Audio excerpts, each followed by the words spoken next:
सबको पहले good morning. जो टॉपिक बताने वाले हैं आपको है वो 12th का वांटेड टॉपिक है, वांटेड सब्जेक्ट है। और किसी भी कंट्री का डेवलपमेंट जो होता है ये इकोनॉमी पे डिपेंड करता है। तो आपका सब्जेक्ट जो है वो इकोनॉमिक्स है। तो इकोनॉमिक्स जो 12th में पढ़ना है ये आपका बेसिक टर्म है, इसको आप ध्यान सुनिए, ठीक है। तो इकोनॉमिक्स जो होता है ये आपको दो पार्ट में पढ़ना है, एक है मैक्रो, एक है मैक्रो। ये मैक्रो जो होता है ग्रुप ए और ग्रुप बी का पार्ट होता है, जिससे एग्जामिनेशन में आपका 50-50 नंबर का मार्क्स का क्वेश्चन आता है। गुड। तो आपको जो भी सिलेबस है जो आपको लिखवा चुके हैं उसी सिलेबस के आधार पे आपको बताएंगे। तो सबसे पहले हमारा सबसे बड़ा प्रश्न होता है सर ये इकोनॉमिक्स है क्या। ये इकोनॉमिक्स जिसको हम बोलते हैं अर्थशास्त्र, इसका मतलब होता है क्या सर। तो जैसा कि 11th में आपको बार बार एक चीज की रिपीट करते हैं हम कि किसी भी कंट्री का डेवलपमेंट उसकी इकोनॉमी पे ही डिपेंड करता है। यदि कोई कंट्री डेवलप है तो डिपेंड करता है उसका इकोनॉमी कितना ग्रोथ कर पा रहा है, जीडीपी ग्रोथ डोमेस्टिक प्रोडक्शन, ठीक है। तो जो भी इकोनॉमी बढ़ता है उसी इकोनॉमी के आधार पे उस कंट्री का डेवलपमेंट होता है। एग्जाम्पल में मान लीजिए दो फैमिली है, एक फैमिली का सैलरी मंथली है 10,000 और एक फैमिली का मंथली इनकम है 12,000। तो भाई जिसका इनकम ज़्यादा है ग्रोथ वहाँ आएगा ना सर, क्या। गुड। तो कंडीशन डिपेंड करता है कि आपका इकोनॉमी कितना ग्रोथ कर पा रहा है, कितना आप किस टर्म से पैसा अर्न कर रहे हैं। तो जैसा इकोनॉमिक्स वर्ड आपको पता चाहिए ये दो वर्ड से बना हुआ है, एक है इको और एक है नोमिस। सुनिएगा सर ध्यान से। इको जो होता है जिसको हम अर्थ कहते हैं और नोमिस जो होता है इसको हम शास्त्र कहते हैं। इको जो होता है जिसको हम मनी कहते हैं और शास्त्र जो होता है इसको अध्ययन करना बोलते हैं, मतलब यूटिलाइज बोलते हैं, ठीक है। तो मनी का यूटिलाइज करना ही आपका क्या कहलाता है, इकोनॉमी। मतलब जो भी आपके पास सोर्स ऑफ इनकम आया हुआ है किसी भी टर्म से, जो भी आपके पास सोर्स ऑफ इनकम आया है किसी भी डिपार्टमेंट से, किसी भी वर्क को करने के पश्चात, उस इनकम का आप कैसे यूटिलाइज कर रहे हैं जिससे आपका ग्रोथनेस हो रहा है, वो आपका डिपेंड करता है इकोनॉमी पे। मतलब एक लाइन जानिए कि मनी का यूटिलाइज करना ही हमारा इकोनॉमी कहलाता है। गुड। तो सबसे इंपॉर्टेंट बात है इकोनॉमी आपका दो पार्ट है, एक है मैक्रो और एक है मैक्रो, ठीक है। तो मैक्रो जाने से पहले जानिए कि इकोनॉमी के जो फादर थे उनका नाम था एडम स्मिथ। क्या नाम था? उन्होंने अपने विचार में, ऐसे बहुत लोग थे, मार्शल थे, रॉबिन्स थे, लेकिन एक्चुअली फादर माना गया है एडम स्मिथ को। उन्होंने अपने विचार में कहा था कि इकोनॉमिक जो होता है वो धन का विज्ञान होता है, धन का विज्ञान है। धन का विज्ञान कहने मतलब होता है, बार बार रिपीट कर रहे हैं कि मनी का यूटिलाइज करना जिसको आता है वो इकोनॉमिक रूप से डेवलप होता है। क्लियर। तो हमारा पहला टॉपिक जो है जिसका नाम है मैक्रो इकोनॉमिक्स। तो मैक्रो जो होता है इसको हम हिंदी में कहते हैं व्यष्टि अर्थशास्त्र, इसको हिंदी में कहते हैं हम व्यष्टि अर्थशास्त्र, और इसको कहते हैं समष्टि अर्थशास्त्र। क्या कहते हैं सर? तो जिस भी इकोनॉमिक का यूटिलाइज करते हैं, चाहे हम मैक्रो का करें चाहे मैक्रो का करें, हमारा एक ही ऑब्जेक्ट होता है कि हमारा जो कंट्री है वो डेवलप करे। हमारा कंट्री क्या करे? डेवलप करें। किसी भी इकोनॉमी का यूज करते हैं, चाहे मैक्रो चाहे मैक्रो, अगर ये दोनों इकोनॉमी का यूटिलाइज करते हैं तो एक ही ऑब्जेक्ट होता है कि जिस डिपार्टमेंट में, जिस आप कंडीशन में उसका यूज कर रहे हैं उससे हमारा उसका ग्रोथनेस हो। क्या हो? ग्रोथनेस हो। तो मैक्रो इकोनॉमिक में एक वर्ड लिखा है व्यष्टि। व्यष्टि मतलब होता है इंडिविजुअल। इंडिविजुअल कहने का मतलब है कि इंडिविजुअल फर्म से रिलेटेड, इंडिविजुअल पर्सन से रिलेटेड, इंडिविजुअल डिपार्टमेंट से रिलेटेड जो भी हम वर्क करते हैं, जो भी हमारा कार्य होता है, वो कार्य मेरा कहलाता है मैक्रो इकोनॉमिक्स। जैसे समाज में लोग रहते हैं, लोग इंडिविजुअल होते हैं। हर पर्सन क्या होता है? अकेला होता है, ठीक है। हर पर्सन जो इंडिविजुअल होता है उसका डिमांड होता है। क्या होता है? और उस डिमांड को पूरा करने के लिए वह अपना सोर्स ऑफ इनकम लाता है, मतलब देखता है कि कहाँ से हमारा सोर्स ऑफ इनकम आ रहा है। तो जो भी डिमांड होगा वो इंडिविजुअली डिमांड होगा, यदि हम लोग यहाँ सब बैठे हुए हैं तो क्या ऐसा पॉसिबल है कि सबका डिमांड इक्वल हो? सबका इंडिविजुअल डिमांड है, सर हमारा ये डिमांड है, बस हमारा ये डिमांड है, हमारी ये डिमांड है। तो उस डिमांड को मेजरमेंट करना, मापना, अध्ययन करना ही हमारा कहलाता है मैक्रो इकोनॉमिक्स। मतलब इंडिविजुअल फर्म के द्वारा, इंडिविजुअल पर्सन के द्वारा, इंडिविजुअल किसी भी कंडीशन में यदि आप अपने डेवलपमेंट के लिए कोई कार्य करते हैं तो वो आपका मैक्रो इकोनॉमिक्स कहलाता है। हाँ या ना? तो it is important part of economics. ये किसका पार्ट होता है? इकोनॉमिक्स का। इसके अंतर्गत इंडिविजुअल फर्म द्वारा, इंडिविजुअल पर्सन के द्वारा अपने नीड को, अपनी आवश्यकताओं को सीमित समय पे एक लिमिटेड अमाउंट में जब क्लियर किया जाता है, संपन्न किया जाता है और उससे फुली सेटिस्फैक्शन प्राप्त किया जाता है तो उसको ही बोलते हैं हम लोग मैक्रो इकोनॉमिक्स। जैसे हमारा नीड अलग है, हमारा नीड है काश मेरे पास मोबाइल होता है तो ये हमारा इंडिविजुअल डिमांड होगा। हमारे पास मोबाइल होता है तो ये मेरा इंडिविजुअल डिमांड है। तो इस डिमांड का मेजरमेंट जो करेंगे किससे करेंगे? Macro economics. क्या सर? और मैक्रो इकोनॉमिक्स क्या होता है? मैक्रो होता है ऑल पर्सन, ऑल पर्सन। कहने का मतलब है कि समाज में जो लोग होते हैं वो इंडिविजुअल होते हैं लेकिन वो अलग अलग होते हैं, सबका अलग अलग डिमांड होता है कि नहीं? तो सभी लोगों को ध्यान रखकर जो भी कंपनी प्रोडक्शन करता है, जो भी कंपनी प्रोडक्शन करता है तो प्रोडक्शन में इस बात का मेजरमेंट करता है कि जिस प्रोडक्ट को हम तैयार कर रहे हैं, जिस प्रोडक्ट को हम तैयार कर रहे हैं उससे सोसाइटी में रहने वाले सभी लोगों की आवश्यकताओं की पूर्ति हो। मतलब समाज में रहने वाले सभी वर्गों को ध्यान रखकर, सोसाइटी में रहने वाले सभी वर्गों को ध्यान में रखकर जब हम प्रोडक्शन करते हैं, मतलब उत्पादन करते हैं, तो उससे समाज में जितने भी लोग होते हैं उनकी आवश्यकताओं की पूर्ति सही समय पर हो पाती है। एक्चुअली हम लोग सब इंडिविजुअल है लेकिन अपने डिमांड को पूरा करने के लिए हम कहाँ जाएंगे सर? मार्केट जाएंगे सर। अपने डिमांड को पूरा करने के लिए कहाँ जाएंगे सर? तो मार्केट में जो प्रोडक्ट बेचा जाता है, जिस प्रोडक्ट को बाजार में बेचने के लिए लाया जाता है, वो प्रोडक्शन कंपनी मेजरमेंट कर पूरा मार्केट को करता है कि भाई बाजार में किस वस्तु की कमी है, उसका वैल्यू कितना रखना चाहिए ताकि सभी लोग उसको परचेज कर सके। जब तक उसको परचेज नहीं करेगा वो कंपनी ग्रो नहीं करेगा। तो कहने मतलब जब भी प्रोडक्शन कंपनी, कोई उत्पादन कंपनी कोई किसी प्रोडक्ट को तैयार करता है, कोई प्रोडक्शन कंपनी किसी प्रोडक्ट को तैयार करता है तो समाज का, सोसाइटी का वो मेजरमेंट करता है कि किस प्रोडक्ट को तैयार करे ताकि सोसाइटी में रहने वाले सभी लोगों की आवश्यकताओं की पूर्ति सही समय पे हो पाए। तो उसका अध्ययन करना, उसका मेजरमेंट करना क्या होता है? उसका मेजरमेंट करना क्या होता है? मैक्रो। मतलब ऑल पर्सन से रिलेटेड जो हम लोग मेजरमेंट करते हैं इकोनॉमिक्स द्वारा, जो प्रोडक्शन करते हैं वो हमारा क्या होता है? और इंडिविजुअल जो होता है, हमारा जो डिमांड होता है, इंडिविजुअल फर्म से रिलेटेड जो काम करते हैं वो हमारा क्या होता है सर? Macro economic. क्या होता है सर? इसका डेफिनेशन आपको मिल जाएगा सर, ठीक है? बेसिकली बस जान लीजिए इसका एक डेफिनेशन कि इंडिविजुअल फर्म, इंडिविजुअल पर्सन से रिलेटेड जो हम मेजरमेंट करते हैं वो क्या हो गया? और पर्सन से रिलेटेड जो वर्क करते हैं इकोनॉमिक के तहत क्या हो गया सर? क्योंकि हर कंपनी जब प्रोडक्शन करता है तो सोसाइटी का मेजरमेंट करता है। क्या?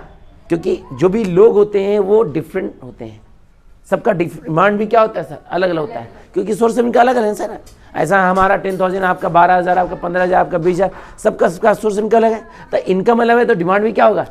ऐसा नहीं हम जो चाहेंगे वही आप चाहेंगे, आप तो कोई और प्रोडक्ट चाहिए। तो बाजार में एक कंपनी जब प्रोडक्ट बेचने के लिए लाएगा तो मेजरमेंट न करेगा कि भाई किस प्रोडक्ट को हम बाजार में बेचने के लिए लाएं ताकि समाज में रहने वाले जो लोग होते हैं उनकी आवश्यकताओं की पूर्ति समय समय पर हो पाए।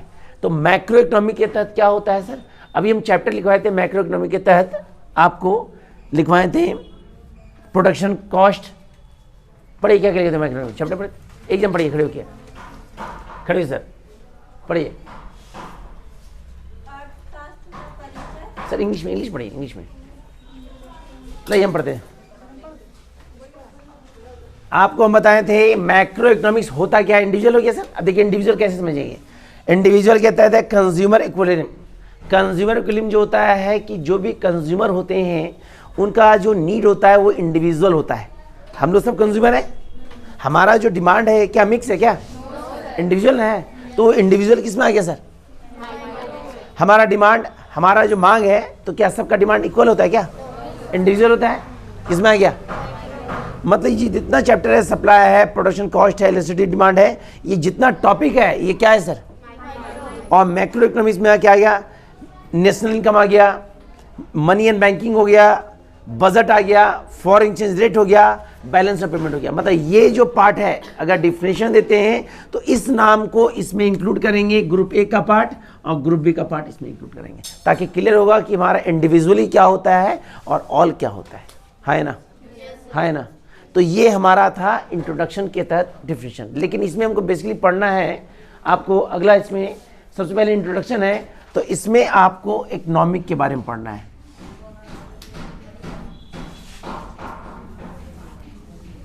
ठीक है, तो इंट्रोडक्शन ऑफ इकोनॉमिक्स में सबसे पहले जाना है इकोनॉमिक एक्टिविटी। इकोनॉमिक एक्टिविटी, तो जैसा कि आप बीएसटी में पढ़ चुके थे कि business is a economic and non economic activity. कहने का मतलब है कि जब आप प्रोडक्शन का काम करते हैं, जब आप सेल और परचेज का काम करते हैं, जब किसी वस्तु को बाजार में बेचने का काम करते हैं, तो आपका ऑब्जेक्ट होता है कि उसको बाजार में सही दाम पे बेचें ताकि हमें प्रॉफिट अर्न हो। तो जो प्रॉफिट अर्न हो रहा है वो क्या हो गया सर, इकोनॉमिक एक्टिविटी। मतलब आपका बिजनेस एक ऐसा होना चाहिए जिसमें आप किसी प्रोडक्ट को जब आप तैयार कर रहे हैं, तो तैयार करने के बाद जब उसको आप बाजार में बेचते हैं, जब बाजार में, तो आपका ऑब्जेक्ट होता है कि बेचने के बाद उससे हमको प्रॉफिट अर्न हो। प्रॉफिट अर्न, तो वो प्रॉफिट अर्न होना क्या होता है sir, economic activity. Economic activity बोला है हमारा कि all economic activity arising out of unlimited wants and scarce means include in subject matter of economic। कहने मतलब है कि जितने भी बाजार में प्रोडक्ट सेल किए जाते हैं, जितने भी उत्पादित वस्तुओं को बाजार में सेल किए जाते हैं, उनका एक मात्र उद्देश्य होता है कि उससे हमको प्रॉफिट अर्न हो। वो अर्निंग हमारा ही क्या होता है, इकोनॉमिक एक्टिविटी। इस इकोनॉमिक एक्टिविटी का जो टाइप्स होता है वो 4 होता है। क्या क्या होता है सुनिएगा सर। पहला होता है हमारा कंजप्शन।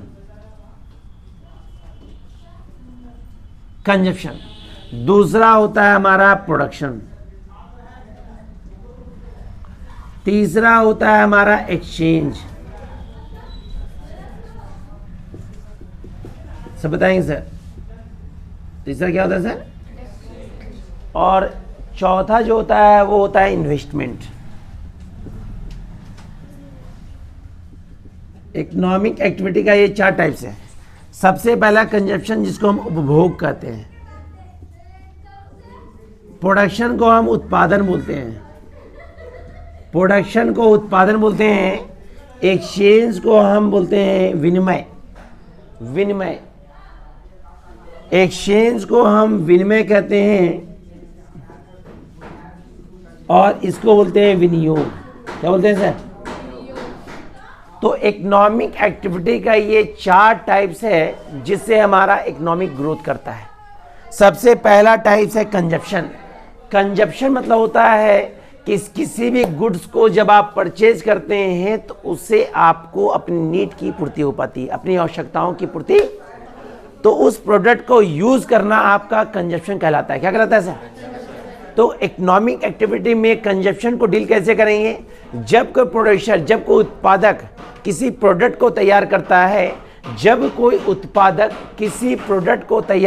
है, तो तैयार करने से पहले वह बाजार का मेजरमेंट करता है कि बाजार में लोगों की क्या आवश्यकताएं हैं।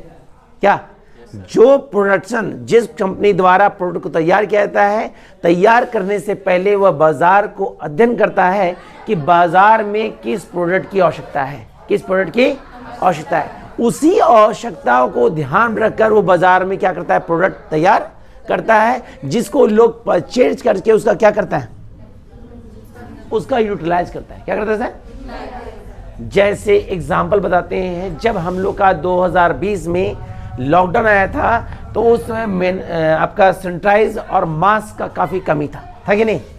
तो जो भी कंपनी सबसे पहले मास्क बनाया तो उसको लगा कि बाजार में इसका ज़्यादा डिमांड है, मार्केट में इसका ज़्यादा, तो पहले वो मार्केट का मेजरमेंट किया कि भाई इसका डिमांड ज़्यादा है तो भाई प्रोडक्शन हमको ज़्यादा करना चाहिए, इसका प्रोडक्शन। तो उनके द्वारा पहले बाजार का मेजरमेंट हुआ कि भाई हमको प्रोडक्शन ज़्यादा करना है, तो उनके द्वारा प्रोडक्ट तैयार किया गया और बाजार में जब सेल किया गया तो लोग उसको परचेज किए और परचेज करने के बाद उसका क्या किया सर, उसको उपभोग किए। क्या किया सर, मास्क यूज़ किए, सैनिटाइजर यूज़ किए, क्या ही नहीं। जब हम लोग का लॉकडाउन नहीं था तो आप लोगों को सैनिटाइजर और मास्क बहुत मुश्किल से मिलता था, लेकिन जब हम लोग का ये कंडीशन आ गया तो हर कंपनी चाहने लगा कि हम मास्क और सैनिटाइजर तैयार करें जिससे लोगों की नीड पूरा हो, लोगों की आवश्यकताओं की पूर्ति हो, क्योंकि उस समय लोगों का सबसे पहला डिमांड था मास्क और सैनिटाइजर, है ना। तो लोग उसको परचेज किए, उसको यूटिलाइज किए, तो वही उसके लिए क्या हो गया सर, क्या, तो बिना कंजप्शन का प्रोडक्शन सबसे पहला इकोनॉमिक एक्टिविटी का जो पार्ट होता है, सबसे पहला इकोनॉमिक एक्टिविटी का पार्ट होता है वो कंजप्शन होता है, क्योंकि कंजप्शन के आधार पे ही उत्पादन होता है। यदि आप कोई नया शॉप खोलते हैं तो देखते हैं कि जिस एरिया में आप खोल रहे हैं वहाँ कितने लोग मेरे शॉप में आएंगे, एक मेजरमेंट करते हैं, उसके बाद अपने दुकान में सामान लाते हैं और कंडीशन वर्क करते हैं, है ना। तो सबसे पहला इकोनॉमिक एक्टिविटी मतलब प्रॉफिट अर्न करने के लिए पहले क्या करेंगे सर, क्या करेंगे सर, क्लियर। दूसरा प्रोडक्शन। अब हम पता कर लिए कि बाजार में क्या डिमांड है, बाजार की क्या आवश्यकताएं हैं, बाजार में लोग को क्या चाहत है, क्या मतलब क्या चाहिए उनको, तो हम क्या करें उतना क्वांटिटी में उसका क्या करेंगे सर, पहले मेजरमेंट किए ना सर, पहले हम बाजार को मेजरमेंट किए कि उसका डिमांड कितना है। दूसरा हम क्या किए सर, उत्पादन किए। क्या किए सर, क्योंकि जब तक उत्पादन नहीं करेंगे बाजार में किसको बेचेंगे सर, मैं पता तो कर लिए क्या चाहिए, लेकिन जब तक आप उसको तैयार नहीं करेंगे तब तो बाजार में बिकेगा क्या। मान लीजिए कि चौक चौराहे पे कोई हलवाई समोसा दुकान खोलता है एग्जाम्पल में, ठीक है, तो पहले वो क्या करेगा, उस एरिया का मेजरमेंट करेगा कितना तैयार करें मटेरियल, क्या, तो तैयार करने पहले मेजरमेंट किया, अब तैयार करने के बाद क्या करेगा, सेकंड क्या करें भाई, बनाएगा तभी लोग उसको कंज्यूम करेगा, बनाएगा ही नहीं लोग खरीदेगा उसको, क्या कंडीशन। सेकंड मेथड किसका है सर, क्लियर, क्योंकि बिकेगा तो क्या होगा, अर्न मिलेगा। तीसरा एक्सचेंज। अब वो जो प्रोडक्ट तैयार किया किसी भी कंपनी द्वारा जब उत्पादन किया गया, मान लीजिए कंपनी एमआई कंपनी इस मोबाइल का तैयार किया, तो ये अपने पास थोड़ी रखेगा सर, वो एक्सचेंज करेगा।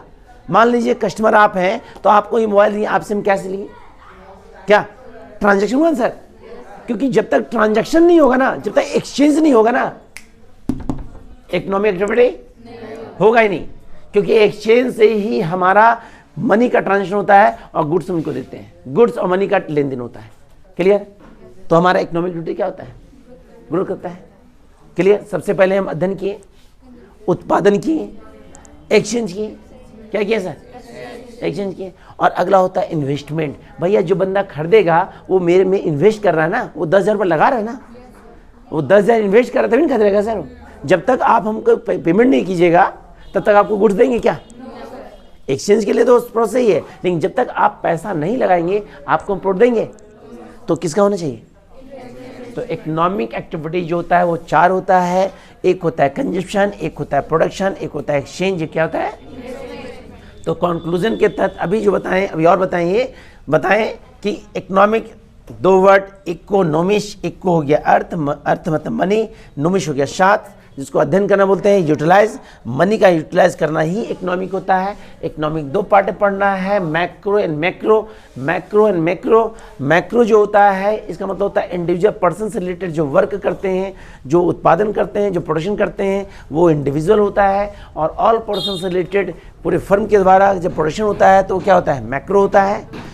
इसके तहत आपको बता रहे हैं सबसे पहला चैप्टर जिसमें इंट्रोडक्शन ऑफ इकोनॉमिक्स है, और इंट्रोडक्शन ऑफ इकोनॉमिक्स में पहला जो टॉपिक है वो पहला टॉपिक इकोनॉमिक एक्टिविटी। हम लोग इकोनॉमिक एक्टिविटी बार बार पढ़ चुके हैं कि business is economic and non economic activity. Economic activity मतलब होता है कि किसी भी काम के द्वारा जब प्रॉफिट अर्न करते हैं तो मेरा इकोनॉमिक, किसी भी वर्क के तहत जब हम मनी अर्न करते हैं, किसी भी वर्क के तहत जब मनी अर्न करते हैं तो हमारा वो इकोनॉमिक एक्टिविटी होता है। इकोनॉमिक एक्टिविटी जो होता है इसका 4 मेथड होता है। सबसे पहला होता है कंजप्शन। सबसे पहले हम पता लगाते हैं कि बाजार में किस प्रोडक्ट की आवश्यकता है, उसके बाद हम क्या करते हैं सर, प्रोडक्शन करते हैं, उत्पादन करते हैं, मेजरमेंट करने के बाद क्या करते हैं, हम उत्पादन करेंगे। जैसे ही उत्पादन करेंगे तो उस प्रोडक्ट को अपने पास नहीं रखेंगे, उसका एक्सचेंज करेंगे। क्या करेंगे सर, जब मनी नहीं था तो हम लोग बार्टर सिस्टम यूज करते थे, मनी आ गया तो हम लोग मनी के द्वारा ट्रांजैक्शन क्या किए, एक्सचेंज किए। अब ये एक्सचेंज किए तो जिस बंदे को हम गुड्स दिए वो हमें इन्वेस्ट किया, वो पैसा लगाया तो उनको हम प्रोडक्ट दिए। हाँ या ना? हाँ या ना?